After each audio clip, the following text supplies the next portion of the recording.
Je me tenais dans le salon de ma tante il y a 3 ans, regardant ma famille se disloquer à cause de maux enfouis depuis des générations. J'avais toujours cru que se taire, c'était préserver la paix. Mais ce jour-là, j'ai appris que le silence ne protège pas l'amour. Il l'étouffe. C'est ainsi qu'un conflit m'a forcé à affronter non seulement ma famille, mais le poids de l'histoire que nous portons tous.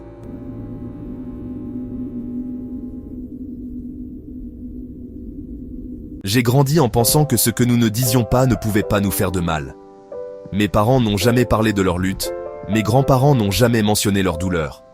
Et nous, les enfants, avons appris à sourire à travers tout. Mais sous cette surface, le ressentiment grandissait comme des racines traversant le béton. Chaque déception tue, chaque blessure avalée, chaque secret gardé pour le bien de la famille. Il s'accumulait. Le conflit a commencé petit.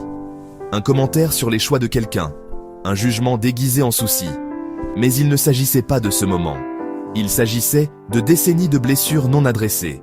Du traumatisme de ma grand-mère transmis à ma mère, de la fierté héritée de mon père. J'ai réalisé que nous ne nous battions pas sur le présent. Nous menions des batailles qui avaient commencé avant notre naissance. Quand j'ai creusé plus profond, j'ai affronté quelque chose d'inconfortable. Nos schémas n'étaient pas seulement les nôtres. Ils étaient façonnés par des générations de survie. Le silence de mes grands-parents venait d'époques où s'exprimer signifiait danger. Ce n'étaient pas des traits de personnalité. C'étaient des stratégies de survie transmises à travers la colonisation, les migrations, des siècles à prouver notre valeur. Puis il y avait les divisions que nous créions en nous-mêmes, le colorisme qui rendait certains cousins meilleurs, les rôles de genre qui faisaient taire les femmes et chargeaient les hommes d'attentes impossibles, des règles religieuses citées pour éviter de vraies conversations sur la douleur. J'ai dû me demander jusqu'où ce que nous appelons tradition est en réalité un traumatisme non guéri. J'ai vu ma sœur se recroqueviller pour répondre aux attentes familiales. Mon frère portait des fardeaux qu'il n'avait pas choisis. Nous étions tous prisonniers de schémas que nous n'avions pas créés. Le point de rupture est survenu lors d'une réunion familiale. Mon cousin a fait un choix qui ne cadrait pas avec notre récit, et le jugement a été rapide. J'ai vu les aînés parler avec une telle certitude, et quelque chose en moi a craqué. Non pas de colère, mais de clarté. Je me suis entendu dire « Avons-nous demandé pourquoi ? Avons-nous écouté ?»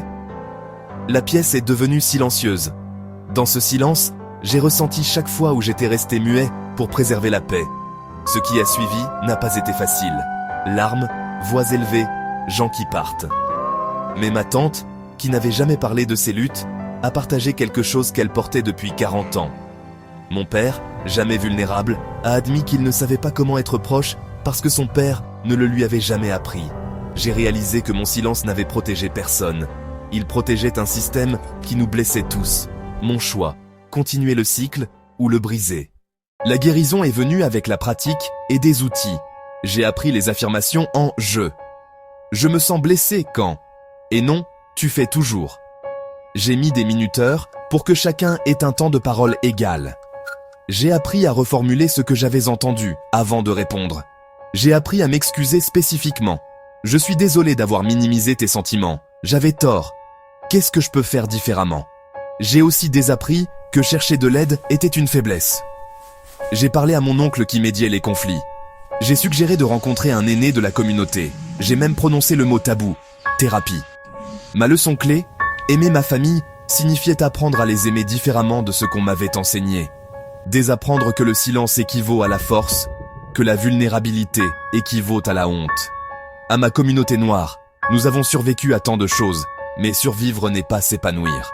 Nous méritons de guérir, de briser les cycles, de créer de nouvelles traditions basées sur l'honnêteté, pas seulement sur l'endurance. Commencez petit, partagez une vérité, organisez un cercle familial, demandez à un aîné son histoire, nous guérissons ensemble. Cette guérison n'est pas une trahison envers nos ancêtres, c'est les honorer en donnant à la génération suivante ce qu'ils ne pouvaient pas nous donner. La liberté de la douleur tue. Cette dispute n'a pas détruit ma famille, elle nous a sauvés. Nous ne sommes pas parfaits, mais nous parlons, nous écoutons, nous apprenons. Si vous portez le poids d'un conflit familial, sachez ceci. Votre courage de parler, de chercher de l'aide, de briser le silence, ce n'est pas une faiblesse. C'est la forme la plus brave d'amour. Partagez votre histoire ci-dessous. Construisons une communauté où la guérison n'est pas cachée, où nous nous élevons ensemble. Quand l'un de nous guérit, nous nous approchons tous plus près de la liberté.